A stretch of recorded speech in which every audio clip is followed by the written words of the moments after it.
day everyone. So today we're going to talk about the classifications of bilinguals. So there are the classifications according to the age of an individual. This includes the early bilingual, simultaneous bilingual, sequential bilingual, and the late bilingual. So in addition, there is also a classification according to skills. It includes the passive, dominant, balanced, and equilingual. And lastly, we are also going to tackle about the 4 categories that are attributed by the 4 stages of language skills. First is the listening comprehension, speaking, reading comprehension, and writing. So good day everyone, and now we will discuss about early versus late bilingualism. We will start on early bilingualism. When we say early bilingualism, it refers or arises when young children start regularly to hear 2 languages instead of just 1. Children may hear languages from birth, or they may start to hear second languages at somewhat later age. So, early bilingualism have 2 types, the simultaneous early bilingualism and consecutive or successive early bilingualism. So, when we say simultaneous early bilingualism, it refers to a child who learns 2 languages at the same time from birth. And when we say consecutive or successive early bilingualism, it refers to a child who has already partially acquired a first language and then learns a second language early in childhood. For example, when a child moves in an environment where the dominant language is not his native language. And that's all about early bilingualism. So we will discuss about late bilingualism. So what is late bilingualism? Late bilingualism refers to bilingualism when the second language is learned after the age of 6 or 7, especially when it is learned in adolescence or adulthood. Late bilingualism is consecutive bilingualism, which occurs after the acquisition of the first language or after the childhood language development period. This is also distinguishes it from early bilingualism, with the first language already acquired.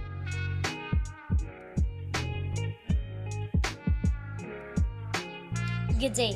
My topic is all about balance and dominant. So first, let us define what is balance and what is dominance. So from the word balance, it is already considered as an equal. It is a people who have the equal proficiency in both the first language, or it is someone who has the mastery of 2 languages that is roughly equivalent. They can match an active speaker in each of the languages he or she speaks, while the dominant are the bilinguals who are more proficient in one language than the others, or it is commonly used as a someone who have a greater proficiency in one of his or her languages and uses that is significantly more than the other languages.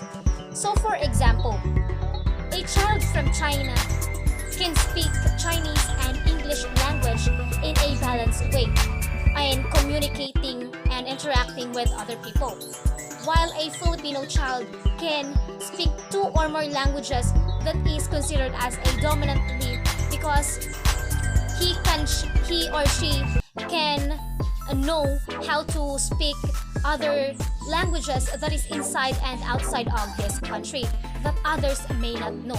So that is the difference between the balance and the dominant when it comes to the interaction or the communication with one another when it comes in acquiring of the languages. Successive versus simultaneous bilingualism. So, successive bilingualism refers to the acquisition of one language after another. This is the situation for all those who become bilingual as adults, as well as for many who become bilingual earlier in life. Sometimes also called consecutive bilingualism. When children are exposed to additional languages at the age of 3 or older than 3, they are considered as successive bilingualism. Simultaneous bilingualism. It refers to the acquisition of two languages at the same time. Simultaneous bilinguals are children who are exposed to more than one language prior to the age of 3. They develop two or more languages equally or nearly equally through exposure and frequent opportunities to use each language.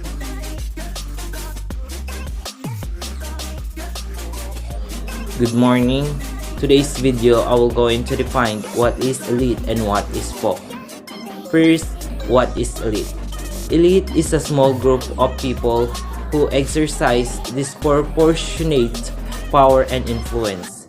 It is customary to distinguish between political elites whose location in powerful institution, organization, family, and movements enable them to shape or influence political outcomes. It is a small groups of people have the most wealthy, political power, and skills in society. Second is what is folk. Folk is a group of people share something in common like heritage or Additive versus subtractive bilingualism. Additive bilingualism gain a second language while retaining a first language. Acquisition of a second language is treated as an asset. Additive bilingualism is when a student's first language continues to be developed while they are learning their first language. These students often have opportunities to use both languages inside and outside of school, and they have a desire to maintain both. Additionally, if a child is from another culture, their first culture is also valued and respected inside the classroom. Additive bilingualism, which suggests that the acquisition of L2 is not detrimental to one's L1, but is in fact beneficial to the language user. The term additive is used as it portrays an addition to one's language repertoire. That is, even while learning a second language, one's first language skills and culture remains valued. Thus, additive education. Subtractive bilingualism. Lose fluency of a first language when acquiring a second language. Special heritage language schools can help children maintain the language and culture of their parents. Subtractive bilingualism is when a student learns a second language at the expense of their first language. In this case, the child will usually lose the ability to speak their first language.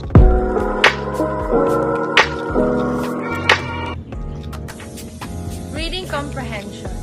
Aside from listening, speaking, and writing, reading comprehension is also attributed by 4 stages of language skills.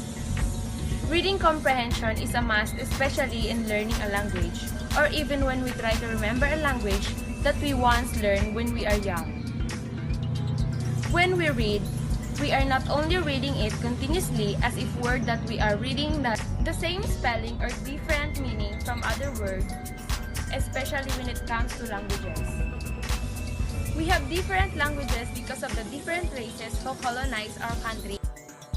Among the 4 categories that are attributed by the 4 stages, speaking is the capability that you can generally expect or dominant and balanced bilingual, as well as equilingual, to possess due to the 2 or more languages a child can speak or acquired. Through speaking, a speaker can convey an accurate information, give a response. So this also requires that learners not only know how to produce specific points of languages such as grammar, pronunciation, and vocabulary, but also had to understand why, when, and what way to produce languages. Hello everyone, good day. This time I'll discuss to you what is the meaning of listening comprehension. Listening comprehension is the precursor to reading comprehension. So it's important skill to develop. For example, when you hear a story read aloud, good listening comprehension skill enable you to understand the story, remember it, discuss it, and even tell it in your own words. Additionally, encompasses the multiple processes involved in understanding and making sense of spoken language. These include recognizing speech sound, understanding the meaning of individual words, and understanding the syntax of sentences in which they are presented.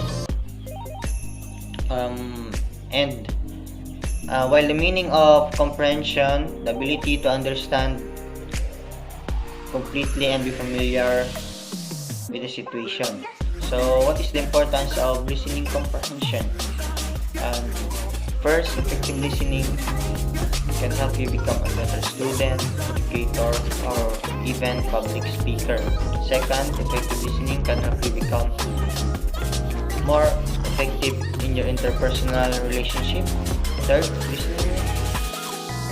effective listening can lead others to perceive you as more intelligent. Lastly, effective listening can help you become a strong public speaker.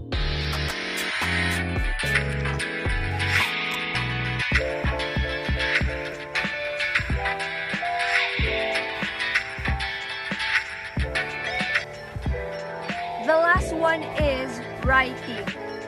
That is the capability which can be expected from the balanced, bilingual, and the equilingual. Writing is a method which represents a language in a visual and understandable way. Language is represented through written symbols which have an order according to the way of speaking. For many language learners, writing is the first time they actively try to produce language rather than consume the language. Also, I see writing as an important stages of language skills.